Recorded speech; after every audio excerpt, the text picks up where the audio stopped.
Shri KVS Haridas, Rahul ഗാന്ധിയുടെ പരാമർശങ്ങളൊക്കെ ആരോഗ്യകരമായ വിമർശനങ്ങളാണ്, അത് ആ അർത്ഥത്തിൽ എടുക്കണമെന്നാണ് കോൺഗ്രസിന്റെ വാദം.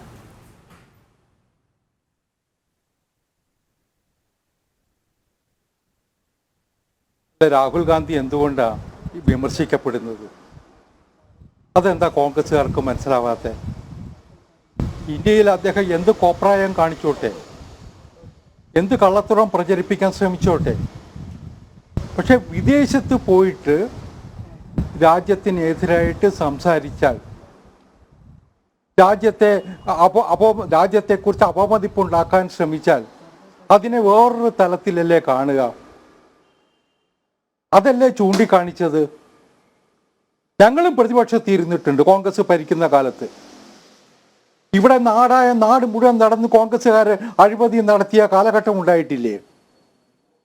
ഞങ്ങൾ വിദേശത്ത് പോയിട്ട് ഈ രാഹുൽ ഗാന്ധി പണ്ട് മൻമോഹൻ സിംഗ് പുറപ്പെടുവിച്ച ഓർഡിനൻസ് കയറി കളഞ്ഞ ചരിത്രം നമ്മൾ കണ്ടിട്ടുണ്ട്.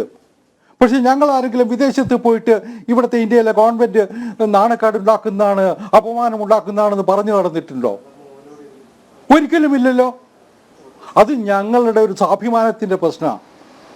അത് ഞങ്ങൾ ഈ രാജ്യത്തെ കാണുന്ന കാഴ്ചപ്പാടിന്റെ പ്രശ്നമാണ്. അത് കോൺഗ്രസ്സുകാർക്കില്ല. കാരണം ഇവര് എന്നും രാജ്യവിരുദ്ധ നിലപാടിനൊപ്പം നിന്നിട്ടുള്ളൂ.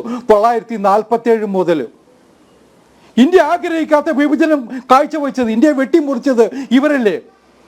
ലക്ഷക്കണക്കിന് ആൾക്കാരുടെ കുടുംബത്തിന് വഴിയാധാരമാക്കി ഹിന്ദുക്കളെ കൊന്നൊടുക്കിയത് ഇവരുടെ കാലഘട്ടത്തിലല്ലേ? ഇന്ത്യ വിഭജനത്തിന് വഴിവെച്ചത് അധികാരത്തിന് വേണ്ടിയിട്ടല്ലേ? അത് തുടങ്ങിയതാണ് നെഹ്റു കുടുംബത്തിന്റെ പാരമ്പര്യം. ആ കാലഘട്ടത്തിൽ തന്നെയല്ലേ ചൈനയ്ക്ക് 38,000 കിലോമീറ്റർ ഭൂപ്രദേശം തീരെഴുതി കൊടുത്തത്? പിന്നീട് പാകിസ്ഥാനും ചൈനയുമായിട്ടുണ്ടാക്കിയ ഉടമ്പടിയെ തുടർന്ന് പിന്നെയും കുറെ ആയിരക്കണക്കിന് ഏക്കർ സ്ഥലം കൊടുത്തു.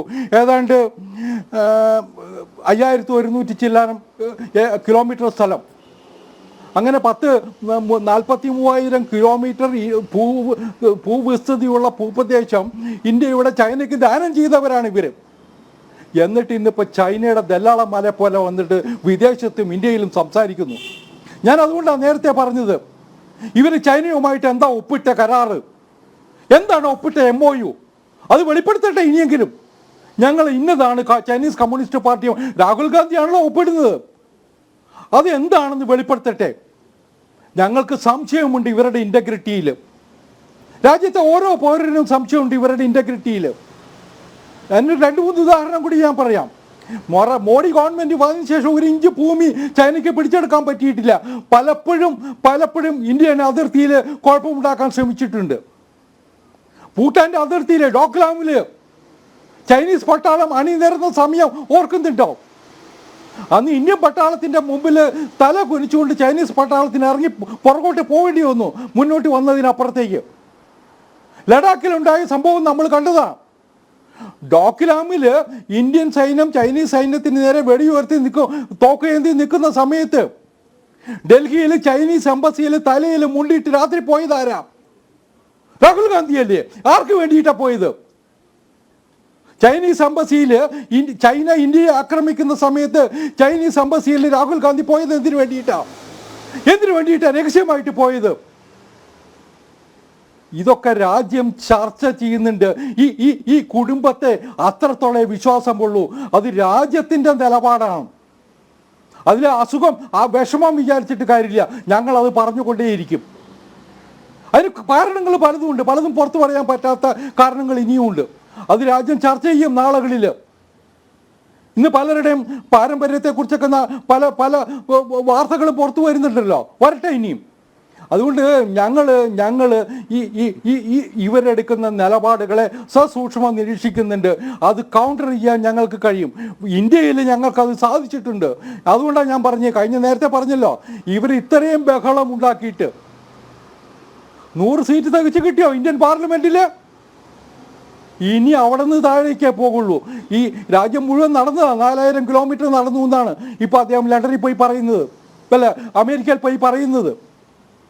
എന്താ കിട്ടിയത് 4000 കിലോമീറ്റർ നടന്നിട്ട്? പണ്ടൊരു മമ്മൂട്ടിയുടെ ഒരു കഥാപാത്രമുണ്ട്, അരിപ്രാഞ്ചി എന്ന് പറഞ്ഞിട്ട്, ഓർക്കുന്നുണ്ടോ? ഒരു മലയാള സിനിമയിൽ അരിക്കച്ചവടക്കാരനാണ് പ്രാഞ്ചി. പ്രാഞ്ചിയുടെ പേരിൽ അരിപ്രാഞ്ചി എന്ന് വന്നു. ആ പേര് മാറ്റാൻ വേണ്ടി അയാൾ സ്വർണ്ണക്കട തുടങ്ങി.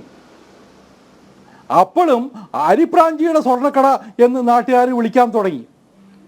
അതുപോലെ ലോകം മുഴുവൻ നടന്നാലും അവനവൻ്റെ കാലിൽ നീര് പോകുന്നല്ലാതെ ഇവരുടെ ബുദ്ധി ഒന്നും വികസിക്കാൻ പോകുന്നില്ല. അത്രമാത്രം കോമാളി വേഷമാണ് ഇന്ത്യയുടെ പ്രതിപക്ഷ നേതാവ് വിദേശത്ത് പോയിട്ട് കാട്ടിയിട്ടുള്ളത്. അത് രാജ്യത്തിന് അപമാനകരമാണ്. കോൺഗ്രസ്സുകാർ അത് തിരിച്ചറിഞ്ഞാൽ രാജ്യത്തിന് നല്ലതാണ്, അല്ലെങ്കിൽ വേറെ നിവൃത്തിയൊന്നുമില്ല. അത്രേ എനിക്ക് ഈ റൗണ്ടിൽ പറയാനുള്ളൂ. അതെ, അത് മാത്രമല്ല, രാഹുൽ ഗാന്ധിയുടെ പരാമർശങ്ങളെ വളരെ പെട്ടെന്ന് തന്നെ സാം പിട്രോഡ ന്യായീകരിക്കുകയും ചെയ്യുന്നത് നമ്മൾ കണ്ടതാണ്.